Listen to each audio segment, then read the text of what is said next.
Déclarée territoire prioritaire, l'île de Marie-Galante a été placée au centre de la politique régionale du président de la région Guadeloupe, Harry Chalus, dès le début de son mandat.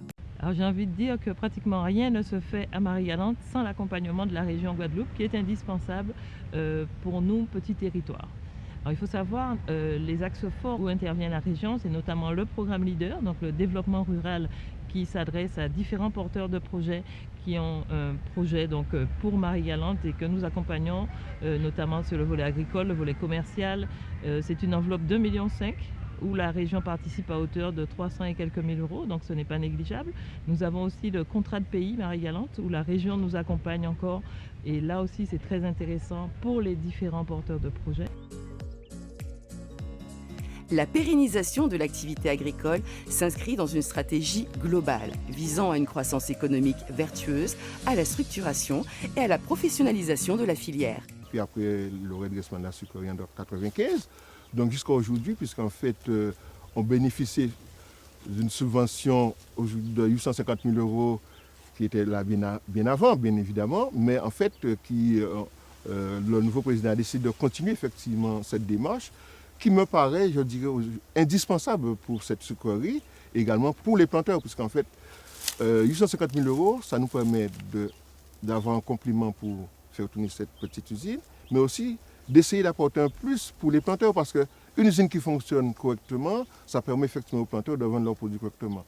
Donc, cet argent-là, je crois qu'il est plus que nécessaire, pour ne pas dire indispensable. Et je félicite le président Chalus d'avoir effectivement pris à bas le corps cette situation et de nous apporter ces 850 000 euros. Les îles de Guadeloupe sont confrontées depuis maintenant plusieurs années à l'invasion massive d'algues brunes, dites sargasses, sur les plages et littoraux. L'île de Marie-Galante est particulièrement affectée par ce phénomène dont les répercussions en matière de santé sur les habitants, en matière d'environnement, de tourisme ou encore d'activité économique sont majeures. Afin de pallier aux pertes financières des entreprises marie-galantaises dont l'activité est mise en péril, la région Guadeloupe a décidé, dans le cadre de ses compétences en matière de développement économique, de mettre en place un dispositif d'accompagnement des établissements concernés. Son caractère archipélagique, sa position géostratégique en Atlantique Centre-Ouest, la diversité biologique de ses écosystèmes confèrent à la Guadeloupe des atouts indéniables pour le développement d'une économie bleue. Plus que pour Marie-Galante, ça représente quelque chose pour la région, puisque Marie-Galante, en fait, a un potentiel de développement économique extraordinaire. Nous ne voyons pas Marie-Galante comme une contrainte, comme une île, en fait, à problème. Nous voyons Marie-Galante comme une île qui est une chance pour la Guadeloupe.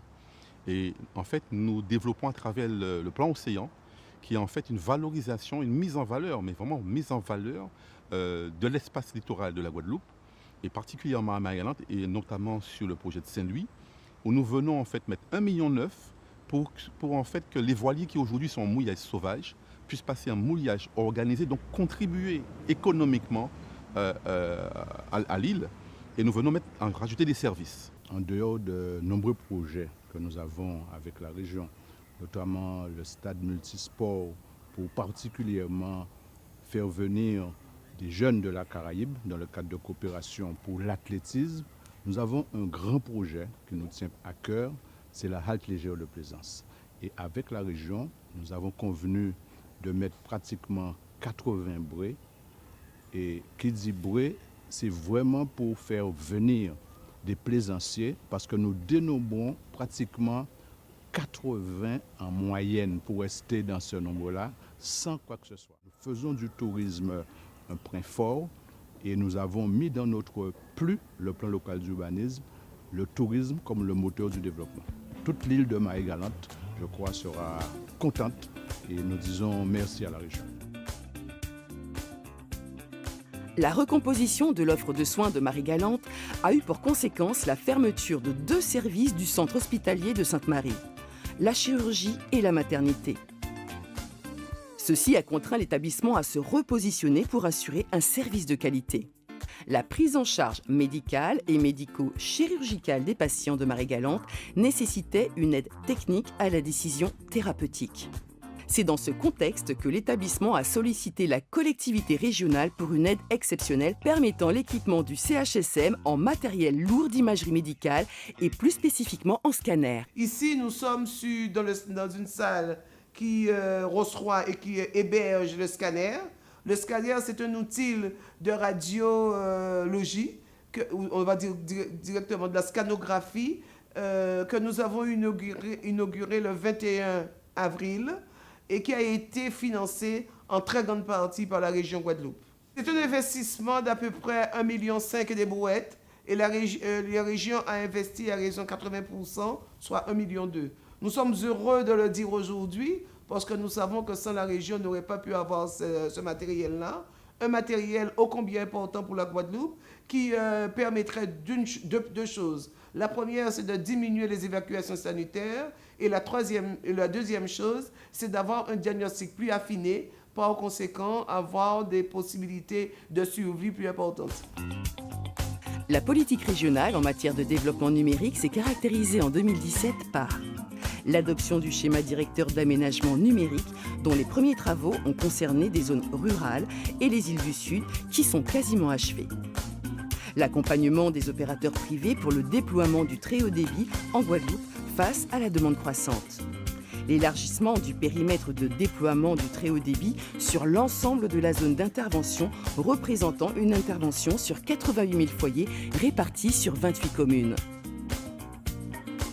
La région Guadeloupe, concernant le désenclavement des îles du Sud et notamment le désenclavement de Marie-Galante, agira de concert sur deux fronts. Donc le premier, bien évidemment, est la pose de câbles sous-marins.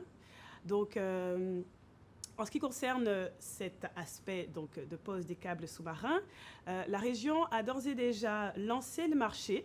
Nous sommes en phase de négociation avec les 3 opérateurs qui ont répondu donc, à ce marché. Donc il faut savoir que ce marché va coûter 11 millions d'euros. Et les travaux sont censés commencer d'ici à la fin du mois de l'année 2018. Donc pour une réception totale des travaux fin 2019. Donc le deuxième aspect est bien évidemment la couverture à 100% sur le territoire même de l'île de Marie-Galante, la couverture à 100% en fibre optique par un réseau d'initiatives publiques, donc un réseau régional. La région Guadeloupe s'associe à la communauté des communes de Marie-Galante, CCMG, pour écrire une nouvelle partition du 19e Festival Terre de Blues de Marie-Galante. Alors il faut savoir que ce festival Terre de Blues de Marie-Galante en est à sa 19e édition que nous venons de terminer et de fort belle manière. C'est un festival qui a été conçu à l'époque du président Selbonne et nous nous sommes battus avec les équipes pour le maintenir. Ça n'a pas toujours été facile. À l'époque, il était accompagné par les fonds européens et désormais, depuis 3 ans, il est accompagné par M. Chalus et la région Guadeloupe qui a compris l'importance de ce festival pour le territoire de Marie-Galante. Donc les fonds européens ne financent plus les actions culturelles et M. Chalus a bien compris que ça devait être le festival de Guadeloupe, de l'archipel de Guadeloupe et c'est pour ça qu'il nous accompagne à hauteur de 300 000 euros pour un budget de 800 000 euros. Donc c'est vrai que nous en sommes très contents, ça nous sécurise puisque nous avons signé une convention pour les 3 années à venir qui sécurise le festival de Marie-Galante.